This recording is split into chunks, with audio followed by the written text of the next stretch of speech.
যে ট্যাগলাইনটা আপনারা দেখেছেন যে মুশফিক মাহমুদুল্লাহ শেষ পর্যন্ত কিভাবে দল পেলেন, মাথার ভেতরে কি ঘুরছিল এবং শেষ পর্যন্ত এই দুই ক্রিকেটার কি বঞ্চিত হলেন কিনা। কারণ রাজশাহীর কোচ হান্নান সরকার উল্লেখ করেছেন যে এর থেকেও বেশি দামে তারা মুশফিককে কেনার জন্য রাজি ছিলেন এবং রংপুর রাইডার্সের সিইও এবং একই সাথে টিম ডিরেক্টর তারা দুজনই বলেছেন যে মুশফিক মাহমুদুল্লাহ ডিজার্ভস মোর। সো এই দুজন ক্রিকেটারকে আলটিমেটলি দুটো দলই বেস্ট প্রাইসে পেয়েছে এবং এই প্রাইসটা আরো কম হতে পারতো, 35-এর যে প্রাইস সেটা 22-এ নেমে যেতে পারতো, যেহেতু প্রথম বিডিং এ তাদেরকে কেউ গ্রহণ করে নাই। I have to give thanks to Ishtiaq Sadek. Ishtiaq ভাইকে একটা থ্যাঙ্কস দিতেই হবে যে আসলে যে ঘটনাটা ঘটেছে এখন এটা নিয়মের মধ্যে থেকে হয়েছে, এই নিয়ম ভাঙাটা কি ঠিক হয়েছে এটা নিয়ে একটা ডিফারেন্ট ডিসকাশন রয়েছে, কিন্তু দুজন ক্রিকেটারকে ডিসরেসপেক্ট না করে যখন ওই টেবিল থেকে বলা হয় যে আমরা আসলে তাদের অরিজিনাল বেস প্রাইস যেটা ক্যাটাগরি থেকে নেমে যাওয়ার পরে না, যেটা তাদের অরিজিনাল বেস প্রাইস 35 লাখ, সেখান থেকেই তাদেরকে বিট করতে চাই, তাদের কন্ট্রিবিউশনকে রেসপেক্ট করে আমার কাছে মনে হয় যে এটা একটা বড় এক্সাম্পল হয়ে থাকবে।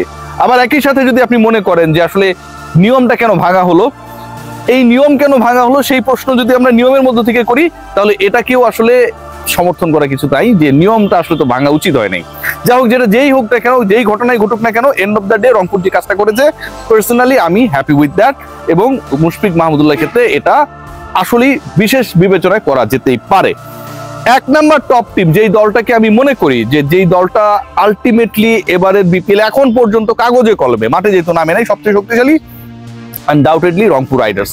আপনি যদি খেয়াল করে দেখেন এই দলে নুরুল হাসান সোহান, মুস্তাফিজুর রহমান, খাজা নাফি, সুফিয়ান মুকিম, এই যে ক্রিকেটারদের নাম আমরা দেখছি যারা ডিরেক্ট সাইন, এখানটায় আমার কাছে মনে হয় Rangpur they actually focus on captaincy and bowling department. কারণ খাজা নাফির ব্যাটিং নিয়ে আমার আসলে খুব বেশি আমি মানে কি বলবো যে ফ্যাসিনেটেড না, খুব বেশি কনফিডেন্ট না, মানে ওই রকম ভাবে কনসিস্টেন্ট পারফরমেন্স পাইনি। বাট মুস্তাফিজ কিংবা সুফিয়ান মুকিমের টেকটা আমার কাছে মনে হয়েছে it's a very good take এবং এই জায়গায় যিনি আসলে থিঙ্ক ট্যাঙ্ক হিসেবে কাজ করেছে তিনি একটা দারুণ মাস্টার স্ট্রোক খেলেছেন। নিলাম থেকে আপনারা দেখেন যে রংপুরের সবচেয়ে বড় দুইটা সাইনিং বা তিনটা সাইনিং যদি আপনি দেখেন, এখানটায় কিন্তু তিনটা গুরুত্বপূর্ণ নাম চলে আসবে। লিটন কুমার দাস মাত্র 70 লাখ টাকা আপনি তাকে পেয়েছেন। অনেকের বাকেট ছিল যে 1 কোটি হলেও লিটন কুমার দাসের জন্য বিডিং এ যাবে, কিন্তু শেষ পর্যন্ত কেউ যায় নাই। লিটন কুমার দাস ক্যাপ্টেন হিসেবে রোল প্লে করতে পারেন, কিপার হিসেবে রোল প্লে করতে পারেন, টপ অর্ডার ব্যাটিং ডিপার্টমেন্টে তিনি কন্ট্রিবিউট করতে পারেন। ক্যাপ্টেন্সি নুরুল হাসান সোহানি করবে, কিন্তু মাঠে আলটিমেটলি অনেক ক্ষেত্রে এই হেল্পগুলো দরকার হয়। বরিশাল কেন টানা 2 বার চ্যাম্পিয়ন হয়েছে? কারণ মাঠে তামিম ইকবাল ছিলেন, মাঠে মুশফিকুর রহিম ছিলেন, মাঠে মাহমুদুল্লাহ রিয়াদ ছিলেন। এই যে এক্সপেরিয়েন্স ক্যাম্পেইনাররা যখন একটা দলে খেলেন তখন কিন্তু যে কোনো সিচুয়েশনে, যে কোনো মোমেন্টাম চেঞ্জিং এর যে ইস্যুসগুলো আসে তখন কিন্তু ডিসিশন মেক করাটা ইজিয়ার হয়ে যায়। সো ওই জায়গা থেকে Rangpur they are going to get a big advantage, কারণ তাদের দলে মাহমুদুল্লাহ রিয়াদ রয়েছেন, তাদের দলে তাদের ক্যাপ্টেন নুরুল হাসান সোহান রয়েছেন, ন্যাশনাল টিমে টি-20 ক্যাপ্টেন লিটন কুমার দাস রয়েছেন। লিটনের টেকটা অনলি 70 লাখসে আমার কাছে মনে হয় এটা একটা দারুণ মাস্টার স্ট্রোক ছিল। তাওহিদ হৃদয় 92 লাখ। হৃদয়ের পারফরমেন্স নিয়ে অনেক আলোচনা রয়েছে, সমালোচনা রয়েছে, ভালো রয়েছে, মন্দ রয়েছে, but end of the day BPL এ গত 3-4টা সিজনে যদি আপনারা দেখেন Towhid Hridoy is a bigger performer. Sylhet যে দলটা ছিল সিলেট স্ট্রাইকার্স, সেখান থেকে হৃদয়ের পথ চলা শুরু হয়েছিল। এরপরে তিনি কুমিল্লার পার্ট হয়ে গিয়েছিলেন এন্ড দেন লাস্ট বিপিএল এ তিনি খেলেছেন বরিশালের হয়ে। সবশেষ 3টা বিপিএল এ তাওহিদ হৃদয়ের ব্যাটে রান ছিল। So you need someone in the middle যিনি রান করতে পারেন, কন্ট্রিবিউট করতে পারেন। 92 লাখ টাকা রংপুরের কাছে খুব বেশি মনে হয় নাই। তাওহিদ হৃদয়ের পিক আমার কাছে মনে হয় এখানটা একটা দারুণ মাস্টার স্ট্রোক। খেয়াল করে দেখবেন Mahmudullah Riyad, he is going to be the part of Rangpur. এখানটা আরেকটা ইন্টারেস্টিং পার্ট, যখন আসলে অকশনার বলছিল যে মুশফিক মাহমুদুল্লাহ থেকে রংপুর কাকে নিতে চায়, এরকম একটা সিচুয়েশন ক্রিয়েট হয়েছিল। রংপুরের দিক থেকে বলা হয়েছিল যে আপনারা নাম বলেন, মানে তারা মুশফিক মাহমুদুল্লাহর ক্ষেত্রেও কাউকে ডিসরেসপেক্ট করবে না। রংপুর যদি কারো নাম বলতো যে এই দুজনের মধ্যে থেকে আমি অমুককে নিতে চাই, তার মানে তো একজনকে আপনি নিতে চাচ্ছেন না, ছোট করছেন। সো অকশনার নাম উল্লেখ করেছে যে এখন আমরা মাহমুদুল্লাহর বিডিং করছি, রংপুর বলেছে ইয়াস। যদি এটা হতো মুশফিকের বিডিং তাহলে হয়তো মুশফিকও সেই একই দলে খেলতো। ফিনিশিং ডিপার্টমেন্ট আমার কাছে মনে হয় নুরুল হাসান সোহান এবং Mahmudullah Riyad is going to be exciting player.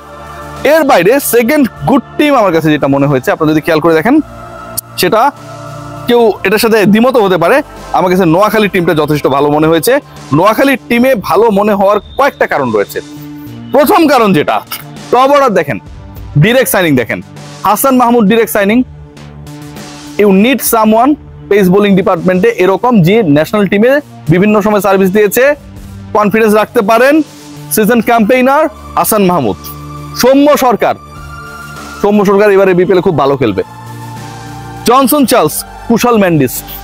দেখেন সৌম্য সরকার, জনসন চার্লস, কুশল মেন্ডিস যে কোনো দলকে ডেস্ট্রয় করে দেওয়ার জন্য, ইভেন সেটা যদি রংপুর হয়, ইনাফ। এই তিনজন cricketer, just imagine, Soumya Sarkar, Johnson Charles, Kusal Mendis, ভয়াবহ। বোলিং ডিপার্টমেন্ট আমি বললাম যে হাসান মাহমুদ রয়েছে আগে থেকেই। খেয়াল করে দেখুন পরবর্তীতে যারা রয়েছেন, মাহিদুল ইসলাম রয়েছেন, পারফরমেন্স নিয়ে সমালোচনা করতে পারেন, লাস্ট বিপিএল এ পারফর্মার, ফিনিশিং এ 174 স্ট্রাইক রেটে ব্যাট করেছিল। জাকের আলী অনেক রয়েছেন, বিপিএল এ তো রান টান করেন, যে কারণে বিপিএল এর পারফরমেন্স দিয়ে ন্যাশনাল টিমে তিনি ঢুকে গিয়েছিলেন, তাকে নিয়ে সমালোচনা আছে। বাট এর থেকেও বড় পিক আমার কাছে মনে হয়েছে হাবিবুর রহমান সোহান। হাবিবুর রহমান সোহান ইজ এ গাই যিনি সময় পিক ফর্মে রয়েছেন, রেকর্ড করা সেঞ্চুরি করেছেন। তিনি থার্ড হাইয়েস্ট রান গেটার ছিলেন সবশেষ যে এমার্জিং এশিয়া কাপ হলো, এবং সেই টুর্নামেন্টে সেকেন্ড হাইয়েস্ট 6 সিটার, সবচেয়ে বেশি 22টা মেরেছিল বৈভব সূর্যবংশী। আমাদের দেশের সোহান, হাবিবুর রহমান সোহান, হি স্কোরড, হি হিটেড 21 সিক্সেস। সো আমার কাছে মনে হয় হাবিবুর রহমান সোহানকে 50 লাখ টাকায় তারা দলে ভিড়িয়েছে। এটা আসলে একটা মাস্টার স্ট্রোক ছিল খালেদ মাহমুদ সুজনের।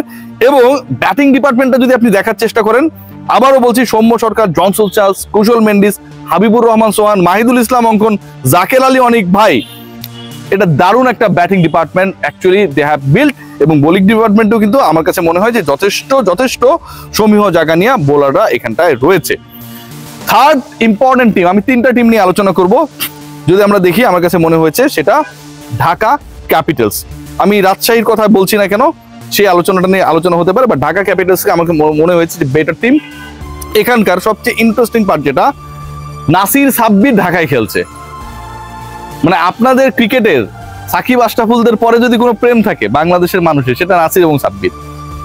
এবং এই দুজন ক্রিকেটারকে কেন্দ্র করে ঢাকা যখনই খেলতে নামবে, সারা বাংলাদেশের মানুষ ঢাকার সাপোর্টার টিম হিসেবে হোক আর না হোক, এই দুজনের জন্য ওই মুহূর্তে ঢাকাকে সাপোর্ট করবে। এই দলে তাসকিন আহমেদ রয়েছেন, নাসির, সাব্বির, তাসকিনের মতো ক্রিকেটার রয়েছেন, অ্যালেক্স হেলস, অনেক কিছু ঘটাতে পারে, রয়েছেন শামীম হোসেন পাটোয়ারি, ক্লিনিক্যাল রোল শেষের দিকে, রয়েছেন আপনাদের সাইফুদ্দিন। ব্যাটিং ওয়াইজ এবার চিন্তা করেন, নাসির, সাব্বির, হেলস, শামীম, সাইফুদ্দিন লাস্ট ম্যাচটা কিভাবে জিতেছিল ইউ অল নো। সো আমার কাছে মনে হয় 68 লাখ টাকার সাইফুদ্দিন, 56 লাখ টাকার শামীম হোসেন পাটোয়ারি, কিংবা এখন পর্যন্ত যাদের প্রাইসটা আমরা জানি না, direct signing, those cricketers they could play a very very vital and significant role for Dhaka Capitals. রাজশাহীর টিমটা আমার কাছে ভালো লেগেছে, আবার ভালো লাগে নাই। নাজমুল হোসেন শান্ত, সাহিবজাদা ফারহান, মোহাম্মদ নওয়াজ, মোটামুটি পাকিস্তানিদের উপর একটা বড় ভরসা করার চেষ্টা করা হয়েছে। শান্তর টি20 ফর্ম কি হয়, I am doubtful on that. Tanzid Hasan Tamim, good pick. Mushfiqur Rahim, Mahmudullah রিয়াদের উপর আপনি যতটা রিলাই করতে পারবেন, মুশফিকুর রহিম ডেফিনেটলি গুরুত্বপূর্ণ ক্রিকেটার, কিন্তু মুশফিক কতটুকু ডেলিভার করতে পারবে সেটা নিয়ে আই হ্যাভ ডাউট। আকবর আলীর সবশেষ যে আসরটায় বাংলাদেশ খেললো এমার্জিং এশিয়া কাপ, সেই আসরে আকবর আলীর পারফরমেন্স খুব বেশি ভালো ছিল না। ইয়াসির চৌধুরী রাব্বিকে রাজশাহী কেন 44 লাখ টাকায় কিনলো, এই প্রশ্নের উত্তর আসলে আমার কাছে নেই। সো আমার কাছে যেটা মনে হচ্ছে যে জুনিয়র কিছু ক্রিকেটারকে তারা পিক করেছে যারা সিনিয়রদের চ্যালেঞ্জ জানাবে। সেখান থেকে আমাদের রিপন মন্ডল রয়েছে, টানা একই লেন্থে বল করতে পারে, ইয়র্কার লেন্থে বল করতে পারে, ম্যাচের মোড় ঘুরিয়ে দিতে পারে।